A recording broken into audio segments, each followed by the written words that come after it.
Yeah. Thank you everybody for joining us for the November mentorship series for Zaza Development Initiative, tagged Living Letters. Thank you for always being here with us. Thank you for joining the conversation. It's always exciting having people just come and share with us and be vulnerable enough to share not just the glitter and the glamour that we see on social media and Mm-hmm. in bios that get read, but the Mm-hmm. backstory to how and the process that they have been through and are still going through. Yeah. Um, at Zaza Development Initiative, we are very focused on ensuring that young people, young Africans, are able to have people that they look at while they go through life, whether it's personal development, professional development, um, whatever form of capacity building they're looking to, that there is representation. We're keen on representation because we believe that we are in a society where we see the glamour, the glitz, social media updates, but then intentionally or unintentionally, we don't have those stories available and Mm. accessible on how people are getting to that point, what the Yeah. ups, the downs are, and we have people repeating the same mistakes or going through the same very technical Absolutely. processes rather than, Mm. I don't think that I have to go through the Herculean task of navigating through certain stages of my journey. If someone I know or someone within my space has gone through it, Mm-hmm. I could Yeah. just learn and then it makes it easy. Life isn't so hard. So It as Zaza shouldn't be. Yeah. Development Initiative, yeah, we get young people who are from various countries to speak with us on what they're doing Okay. across sectors, across industries, how they're getting it done, what those hiccups are for them, and how they are able to navigate through over time. Which is why we have you today. Thank you so much for gracing us with your presence. I know it's Thanks a for having me. Saturday, but you're here. Mm-hmm. We Yeah. don't take it for granted. My name is Okay. Zugwai Tagwai. I'm the founder of Zaza Development Initiative, and I have been a beneficiary of mentorship, directly or indirectly. And I believe in the power of passing it on and ensuring Mm. that others coming behind or even my peers are able to leverage on what I have. So Mm. we do other things aside mentorship. We have an adopted community, which is the Wasa IDP camp in the FCT, Oh, which we okay. engage in different ways to ensure that they have access to basic life basic benefits of life as humans. We don't believe that just relocating um, internally displaced person is the final solution. They have a life that they need to carry on. They had a life before they got where they are, and we shouldn't forget that when we just relocate them. There should be Mm. more for them, and that's what we try to do aside building leadership and mentorship. Um, Thank you again, May. We're still waiting for our second speaker, but we will not keep Okay. you all waiting. Okay. We will go ahead to read the bio of our first speaker, our first mentor. um, I'm excited. I think more excited than she is because this this is long overdue, and I'm Mm-hmm. excited that I was able to have her here and just have her here. May is a visual artist whose work uses subtle impasto as a style with a tinge of Afro pop art embedded in its niche so that she expresses and portrays thoughts and human emotions using vibrant colors, abstract, heterogeneous figures, oversized glasses, which she's fascinated by, and they serve as distinctive metaphors per time or elements of fashion and popular culture, all in a bid to tell contemporary universal stories. Her poem, The Butcher, won the International Castello di Duino Poetry Prize from Italy 2020. She made top 5 at UN's WIPO film and photo screening with her docu-film The Queen of the Ballpoint Pen, and top 19 finalists at the Spanish Arts Contest 2023. She's a juror for Apex Arts, New York City, and exhibits at the prestigious Plus 234 Art Fair, by Soto Gallery, Lagos, and numerous significant art exhibitions home and abroad. She earned a bachelor's degree in English language from the Ahmadu Bello University, Zaria, and is a member of the Female Artists Association of Nigeria. May's social media handle is at Ekene May on all social platforms. Please do not forget to follow her because the conversation doesn't end here. Thank you so Yeah. much, May, for gracing us with your presence once again. And we're just going to go straight into the conversation for Okay. today. Thank you for having All me. right, people. Um, you're welcome.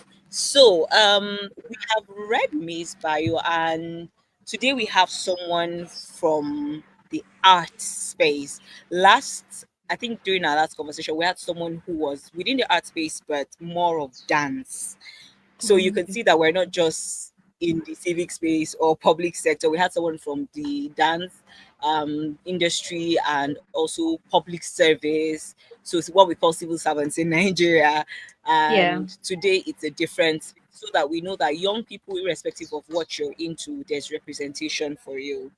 So to my first question, um, May, you've developed a very distinctive artistic style that Hmm. merges both Afro-pop art with personal metaphors like oversized glasses. And I know your art Yes. anywhere because of that. Yeah. um, what advice would you give emerging creatives who are still searching for their authentic voice and visual language in a world filled with trends and influence? So, to be able to stand out with something Hmm. different without necessarily wanting to look like someone else or Hmm. replicate what's being done just because it's what's trending. Yeah. So maybe you could just start with how you're able to find that voice for yourself and how young people can also be authentic in their expression and creativity. Thank you. Thank you. Thank you so much for that. And like you said, it gets really noisy. You know, there's so many people who are doing everything or doing so much. The it can even be scary, honestly, when you go on IG and there's someone who's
So sorry, we're having a network glitch. I think our mentor got kicked out, but then just give us a bit and let's try to rectify that while we ensure they're able to get back in. However, I will just continue the conversation with the audience. Welcome again. I can see the comments in the inbox. As we wait for our mentors to join again, I think they're having a couple of challenges joining the call, but that will be rectified. Um, However, if you have questions, please let us let us drop our questions in the chat box or write them down. And once we're done with the conversation, you can ask your questions. Welcome back, May. I'm so So sorry. I got sorry. kicked I out think of your the network. it was net Yes, internet, yes. yes. So Okay, sorry. so I was All right. So it's you're okay. back live. Yes. Okay. So can I continue? Yes, please. Okay. So I was saying that it can actually get very intimidating. I think that's the word. When you go on IG and there's someone who's using just a bucket to, paint, and he has this in his, like, attached to some strings, and then he just moved from one end of his room to the other, and he has created a piece.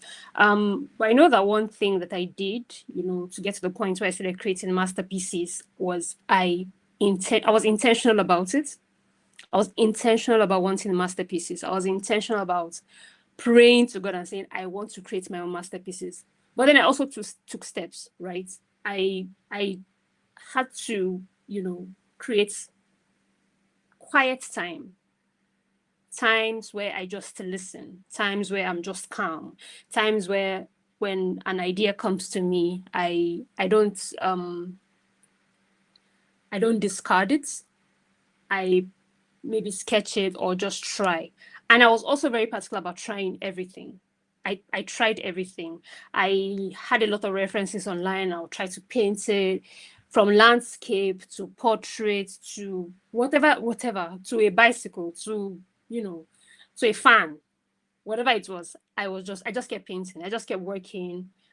And then I also tried to pay attention to what I was passionate about without even knowing that I was passionate about glasses. It took me, I think it took me about 3 years. I was already into painting with oversized glasses when I went back to some images I had saved maybe 5 years before now, or even 3 years before that time, to see that I'd been saving images of women with glasses, right? I didn't even know why, but I was just drawn to those pictures or those images. I'll see an image of someone with oversized glasses or just glasses, without them being oversized, and I'll take pictures of them. Um, Another thing I'll say is don't be scared to create ugly art. When you start, it's going to be ugly. It is going like you can't I don't know that you can control it. It's almost like when you turn on when you turn on a tap that's not been used for a while. The first and if water is supposed to flow through it, the first set of let me say set of maybe buckets of water you're going to fetch from that tap would actually be dirty, right? But if you give it time, it will become clean. And I think that's how art is too, right? When you start a particular style, in fact, most times you're even going to be scared. Will people like it? Will people accept it? But if you like it, if you accept it, that's like the first. In fact, that's the number one mountain you can climb and overcome. So I wasn't scared to create art that wasn't, really visually appealing, right? In fact, the first painting I created that had glasses on it is ugly. It's I entered it for a particular exhibition. It was rejected. Another painting that it had nothing to do with glasses was accepted, or did not have glasses on them, or the figures did not have glasses on them. That painting was accepted, but the one with glasses, it's not fine. Even I wouldn't even buy it, right? But I have it in my house. But it didn't stop me. It didn't stop me. The second painting after that one with glasses, it just blew up. You know, every people loved it. Like, oh, this is a masterpiece. And after that, I just continue, and it gets better. The paintings I have with glasses this year, you know, there's always an attempt to want to make it better. I always want to make my paintings better. Oh, I have the style. How do I make it better? How do I continue to tell stories the way that I love to? So finding your authentic voice in a world that is very noisy, very loud. Quiet time. Listen to your inner voice. Pay attention to what you're passionate about, and don't be scared to create ugly art. That's what I would say. Thank you so much, May. Are you able to hear me? I think Yes, I the can. network was a bit, it was fluctuating, the internet. Okay, but Oh, thank okay, I can you. hear. So Yeah. just to do an overview for those of us who were not listening, Mm-hmm. um, May touched on and highlighted the fact that it's very important to have a reflective time, being intentional about time out to be able to reflect Mm-hmm. on what exactly it is you want to portray out there, what exactly God also wants you to do. I don't know how many of us on this call are very spiritual, but then whatever your deity is, whatever you believe in, I believe that you take time out to get some sort of conviction or or um answer on questions that you have or you're pondering Mm. about. And for me, it's being intentional about reflective time, about her quiet time, and ensuring that she gets that clarity. And Yeah. something that I smiled while she was saying was, don't be scared of to create ugly art. And the first art Mhm. she created was ugly so much that it was It not is ugly. accepted. But I, yeah, Yeah. I'm not sure a lot of us would think that right now. I Or know. maybe we don't have the eye for the art, but I think a lot of young people are scared of putting themselves out there. It may Mm-hmm. not be an ugly art for you in quote, but then it could just be work not refined in quote, or your first time stepping out to do something. Don't be scared of trying. Don't be scared of going out there, putting yourself out there. If you Yeah. don't do that, you won't be able to get the right feedback The and you won't be next able to one. build Yeah. on it. Thank you so Mm-hmm. much for that, May. We Mm. really Yeah. You're appreciate welcome. that. You're Thank you, welcome. Ndube, for joining us. Ndube is on the call. Ndube is from, oh, I think he's out again. I'm not sure what's going on with the network today. All right. So we just continue with you. May, Okay. I'm hoping that you've taken a breath. um, from winning international awards, because I just kept reading, Mm. oh, New York, Lagos, this one, that one, and I'm like, "Ah, okay. Oh." And I think that's the thing that attracts a lot of young people these days: the Yeah. applause, the Yeah. dress up, and names on and titles. Mm-hmm. However, with all of this, serving as a juror and exhibiting globally, your journey shows that African art matters. So it's not Yeah. just It about does. even refining your art, it's about where you're coming from. Some young people will say, oh, but I'm from Nigeria, I'm from Kenya, I'm from Senegal, I'm from Cote d'Ivoire, I'm not from Europe or America, I'm not from Mm-hmm. Asia. People don't Yeah. see us as people that innovate stuff or create. What advice would you give emerging what practical steps, sorry, can Okay. young creatives take to build visibility?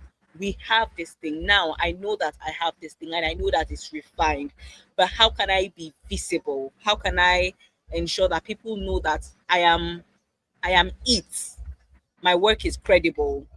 Mm-hmm. And then to sustain this visibility and credibility also within the ecosystem, while also not losing your identity, because sometimes it's also that we lose our identity in the midst of all. So how are we able to be visible, be credible, and also sustain all this that we have? Hmm. Okay.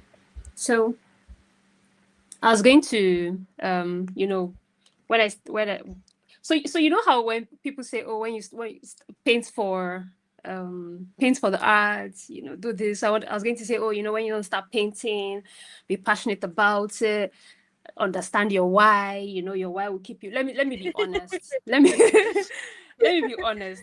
I went into arts for the money. Mm, I'm honest. I'm honest about it. Ah, Yes, it you was. act like you don't need the money. For me, it's just for the money, right? At first, rather, it was for the money, and so even right now, I get a bit. I don't know what the word is. I'm not very comfortable when people have conversations about art, and they're saying, "Oh, keep money aside." No, don't keep money aside. It is part of it, right? It should be part of it. It should be one of the things that drive you, right? Because I think that you can make money from the arts. I know it's not. I don't think. I know because I do, right? Um. So I know that passion, because the honest truth is passion, you need to pay bills. So you're going to get to a point where you're going to need to pay bills, and if you get to a point where your passion isn't paying your bills, you're going to be frustrated. No matter how passionate you are, right? You're going to be frustrated. You're going to be tired. So if to one way to stay grounded, to create visibility, um I would say, who are you, right? Who are you and why do you want to paint? Like I said, I started off with I just want to make money, right? And but then one of the downside of that is not being able to um, create art that would speak to the soul, right, of other people, where people when a person sees a painting, they're like, oh, this really touched me, or this um reminded me of something, and I want to own this piece and I want to have it. So I've had to, you know, move from I just want to create art for money to, oh, I want to create art because I want to tell these stories, or I want to tell my story. I want to be a part of a community of African artists who are telling universal stories, who are telling African stories, because there's so much we can talk about. There's so much. There's just like if you just there's everything is a story, right? And you can tell it. You can tell it using art. You can tell it with a paint and a brush, right? So the first thing I would like to say is, who are you, right? What do you like? What do you like to do? What do you really enjoy? Even as an artist, it's very important to find out what you enjoy creating as an artist, because if you do not, people are going to tell you what to create. When I started painting, I knew, like, there were people who'd come to me and they'll say things like, oh, I think you should create dark art. But that's not who I am. I'm not. I don't do dark things. I like bright colors. Yeah. I love bright colors. If you tell me I love yellow, I want to do yellow, I want to do blue. And I'd say no, right? But if I did not know that I was that kind of person, if I did not know that I was joyful and I love lights. In fact, I can't even paint. So my painting hours are mostly from maybe 8 a.m. As soon as it's 6, I just tell myself I cannot see again. No matter how bright the light in the house is. Because I just think, oh my God, it's already dark. Oh God, it's already dark. Right? That's how much I love light. That's how much I love natural lights. So who are you? What do you like? What parts of your identity do you want to infuse into your art? What part of what do you want to share with the world? Nothing is little as long as it's art. Nothing is little. It can be as little as, I mean, if someone had even told me 5 years ago that I was going to be creating art with glasses and making them oversized, I'd be like, really? They're just glasses. Who wants to look at paintings with glasses? But something as little as glasses, that's on my painting.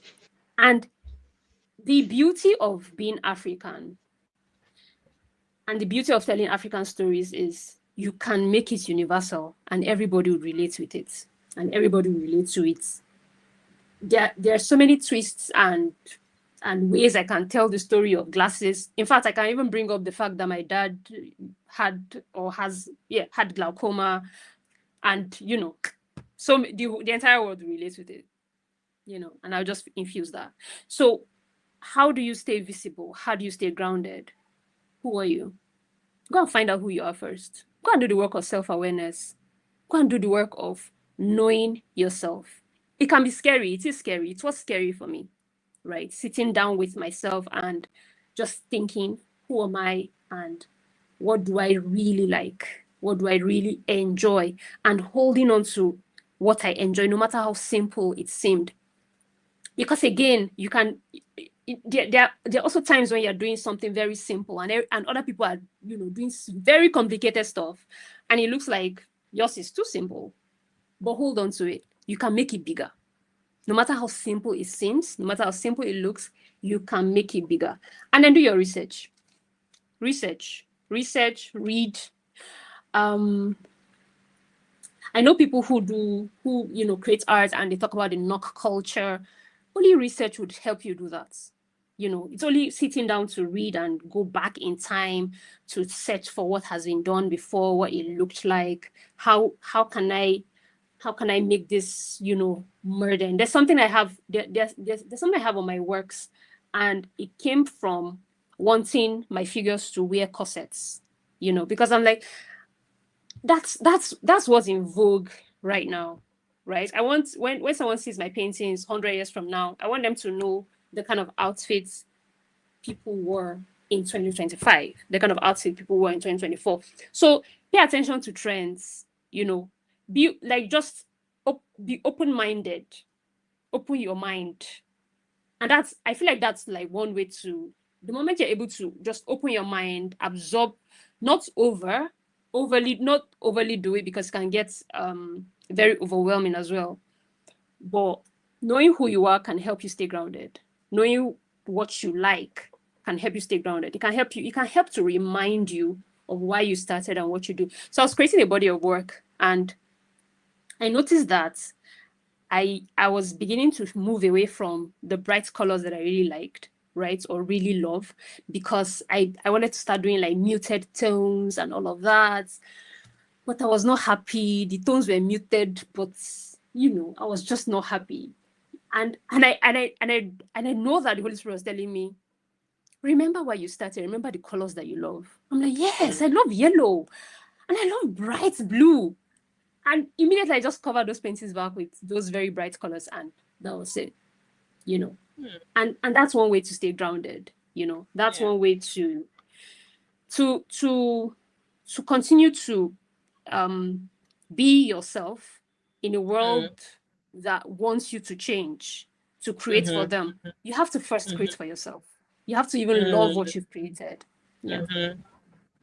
Thank you so much. Thank you. Mm. Create for yourself first and love what you have created. Thank you so much. Thank you so You're much. Thank welcome. you so Yeah. much. There are so many things that she has said.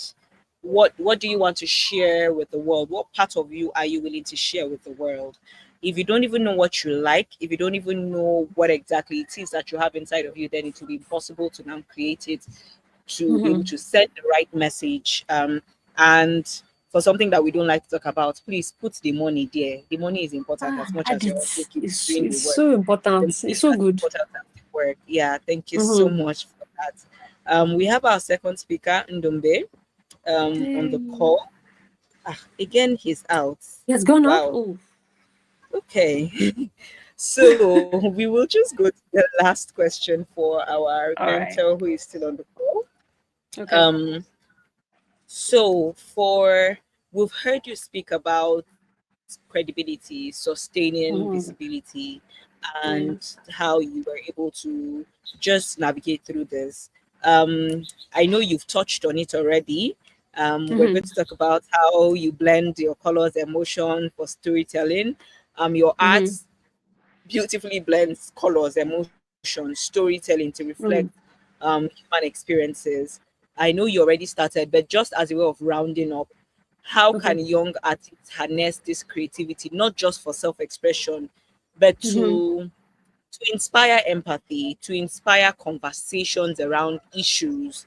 You mentioned that you could even use these glasses, large glasses, to talk about maybe the issue of Glaucoma. glaucoma.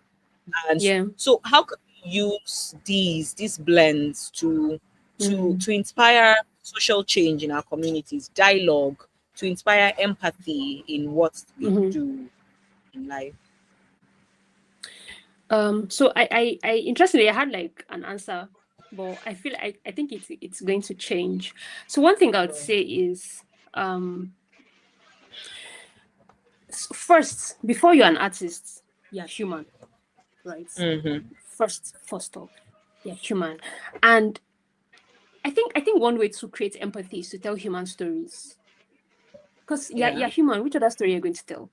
You know, tell human stories. Look, and what even makes it more interesting and easy to tell human stories is, where are we 8 billion yet in the world? We're getting there. Okay, we're getting there. The honest truth is, for everything you've gone through, for everything you've experienced, for whatever way you feel, there's someone else who has felt the same way, Hmm. because we're human. So we have that one experience, that emotion, that one thing, and it's stories, right? It's that thing that binds us, that holds us together. There's a painting I created, and so interestingly, when I created the painting, I honestly did not see the painting that way. I wanted to just bring that figure to life. And it was much later the title, in fact, it was much later the title came. When the title Mm. came, that was when the story came. At first, I'd named the painting Spirited. And that was when Okay. my oh, is he here? Yeah, No, is he please here? go on. Oh, okay, okay. Yeah, I So think he just joined. Yeah. okay. So I'd I'd named the painting Spirited. At the time, the title of my paintings were, one word. It moved Mm-hmm. from, just one word to sentences, which I absolutely love and enjoy at this point. So from Spirited, I feel like I had some sort of naming ceremony where the painter was staring at me and saying, I want to be called something else, right? And it was she said, I want to be called Give Me a Cool Drink Before I Die. And I thought, oh, I've heard that title before. And that's from Maya Angelou's, maybe a book or a collection of stories. I can't remember, but she has the title, Give Me a Cool Drink Before I Die. And I thought, okay, cool. Let's go with Give Me a Cool Drink Before I Die. It was after the title, the I then connected with the story of the gospel singer that was she beaten to death by her husband, Osinachi. Yeah, yeah, yes. And so it was from Give Me a Cool Drink Before I Die. I thought about that story and I said, okay, this is what I want this painting to represent. And it was just more than, Osinachi. It was more for me, it was giving humans their flowers while they are alive, right? While we're still here, give us our flowers. There's nobody who's not Mm-hmm. going to relate to that. Anybody you tell, give me a cool drink before I die, like just Yeah. appreciate me. So Mm. I think realizing that first you're human and telling stories that matter to you first off. What moves you? What can you think about that? Like what do you want to, what philosophy? And I think that something else that we tend to forget as artists, but it takes eventually we grow into it, is we are also philosophers, right? And Mm. having a philosophy about life, having a philosophy about the human race, it helps with our work. It helps us have a voice where we can then create empathy, when we can then say Mm-hmm. this happened at some point and I want to talk about it. Or depression, Yeah. I had depression at some point, or someone had a mother who had postpartum depression can put it up as a painting and talk about it. She's going to connect with other people. So yeah, remember they are human and tell human stories. That will Hmm. connect. That's humans would connect with that because we're all human and we're going to connect with those stories if they are human. My goodness. Okay. So it's, you see, reiterating what I said earlier, life isn't so hard. I think a lot of times we just feel It's that, not. oh no, what I'm doing is really complicated. Oh, this person won't understand it.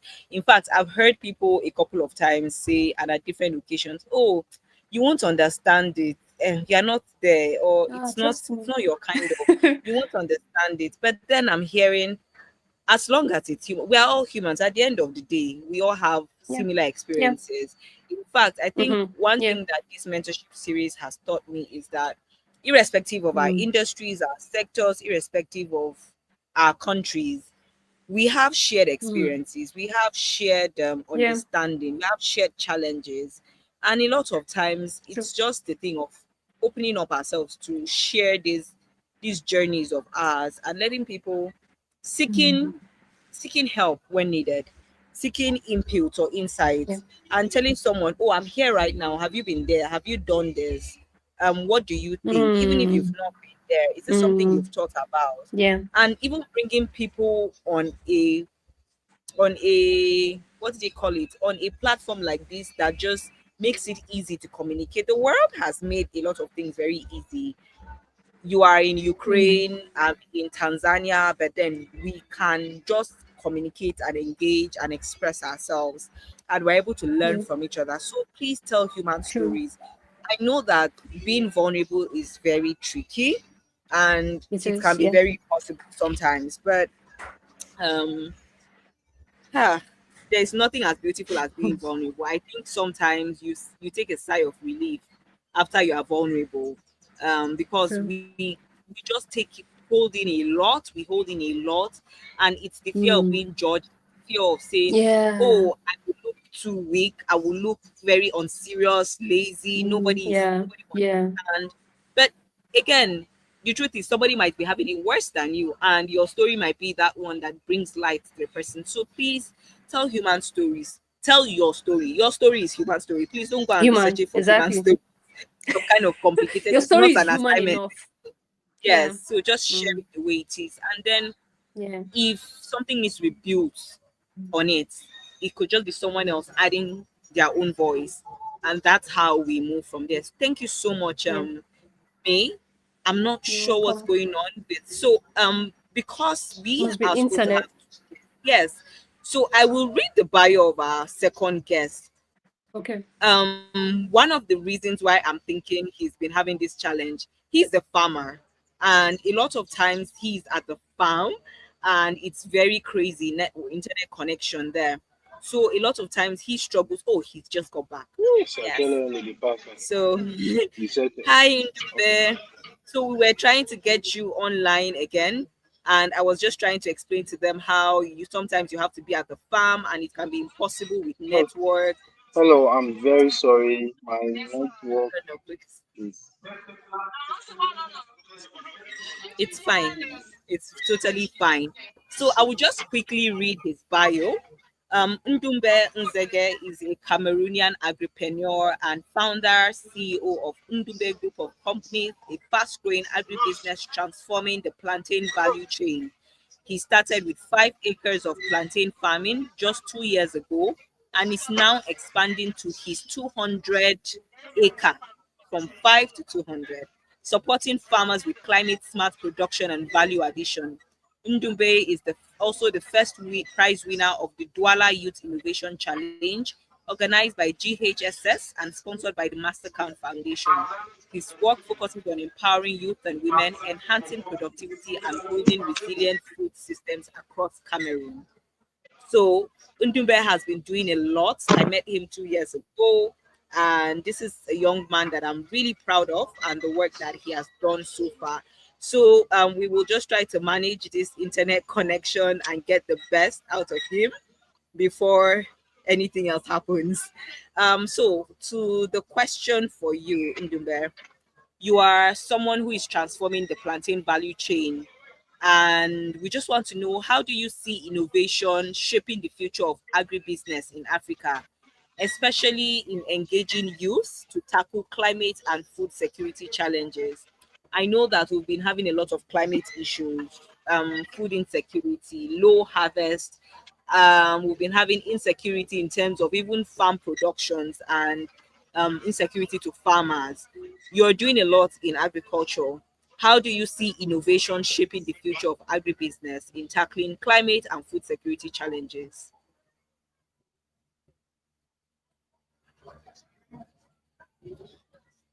Oh my goodness. I think he's gone again. Uh-oh. Oh, Hmm. okay. Undumbe, did you hear the question I It's back. asked? Oh, good. Yes, I did. I'm really sorry. I'm Please. transiting. No, please, please, please. That's You can why. just respond to the question. Mhm. Okay.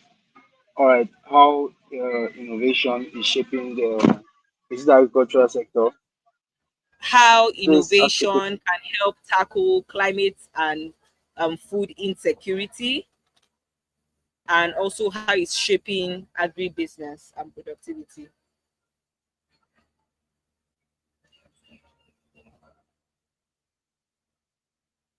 Oh my.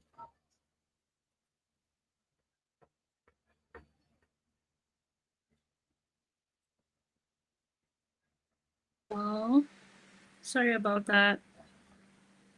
It's totally fine. So these are some Oh, of the he's challenges. back. Yeah. Mm. These are some of the challenges, young people. You may now go to Ndumbe's page and you see a lot of posts on, I did this is happening, I'm moving from 5 acres to 200, Mm-hmm. and you don't see this challenge that he has to go through. Yeah. So sometimes we don't share the hiccups and the Mm-mm. bumps, just Yeah. see the post. So these are some of the things.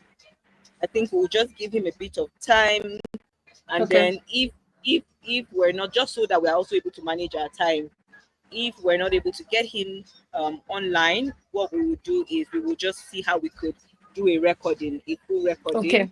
and then also Okay. share it on the page while Okay. when he responds to the question, so that we don't want a situation where he's also responding and we can't hear him, it's breaking Hear off and him. all of that. Yeah, so Yeah. we will just give a few minutes, and then so that we also respect your time. Ah. All right. However, Thank you. just to say, this video is going to be on YouTube Okay. forever. Okay. So we can always go back to watch, just Mm-hmm. take notes, share with other Mm-hmm. people who were not able to make it, and Okay. see how we could apply some of these lessons. We also have other videos of our mentorship series from February till Okay. October.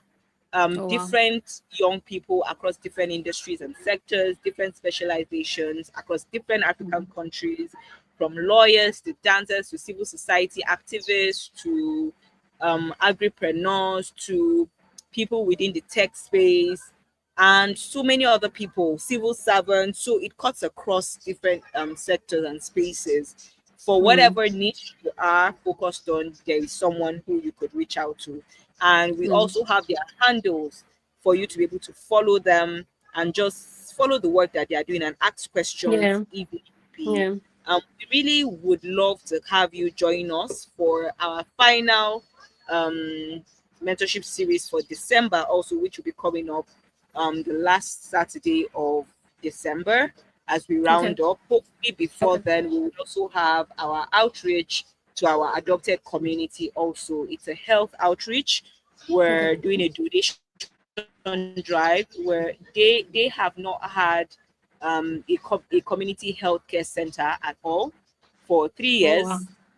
and it's an Mm. IDP camp that hosts over 7,000 persons. It's the largest in the FCT. Wow, They that's did really have large. something like a container. Yeah, they did have something like a container, but Mm-hmm. that has been abandoned for Mm. a while now. And we are trying to see how we can help to be able to revive that, at least the basics, in terms of maybe a health personnel that could just help provide first aid care. This is it. Okay. Yeah. Okay. And so that's the facility, and just do some few renovations and basic Mm-hmm. um, first aid kits for people, so they don't have to go all the way to other places to get that. um well, thank you so much again, May. We appreciate your You're welcome. presence and we look forward to engaging with you further. Thank you for your time, your vulnerability, and for just being here with us. We You're will welcome. Thank you ensure so much for having me. you're welcome. We will ensure that Ndube does a video Okay. for our people who are Okay. online, so that he also Mm. gets to add his voice to this conversation. We Yeah. appreciate our mentors, they take out time. I have never had any mentor say, no, sorry, I can't join Oh, you at any wow. point. We have reached out. That's so And good. a lot of time I hear people saying young people don't like to share ideas. Young people are blah blah blah.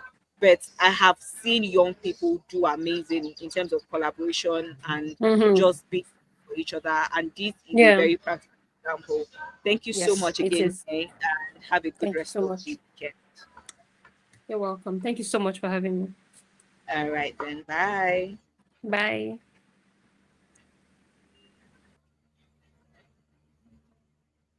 Thank you, everyone. You could please subscribe to our channel, like our videos. There, you could just type Zaza Development Initiative, and you see our February, March, April, May, June, July, August, September, and October series. Comment, watch, take notes, and share with others. Thank you for joining us. Please, you can always be part of our donation drive. Whatever you need, you want to be able to contribute to this, whether it's in cash, it's in kind in terms of equipment for the facility, in terms of the renovation itself. If you want to just be with us when we go there, you can reach out to us through 081 37926505. 6509. It's a Nigerian number, so it's +234 3792 6509. Or you could send an email via untamed untamed untamed dynasty dynasty @yahoo.com, and we will reach out to you on timing and modalities for this. Thank you so much once again. We appreciate your presence. We appreciate you. Um, I can't see any comments in the box, but then thank you so much for joining in, and we look forward to hosting you again. Bye.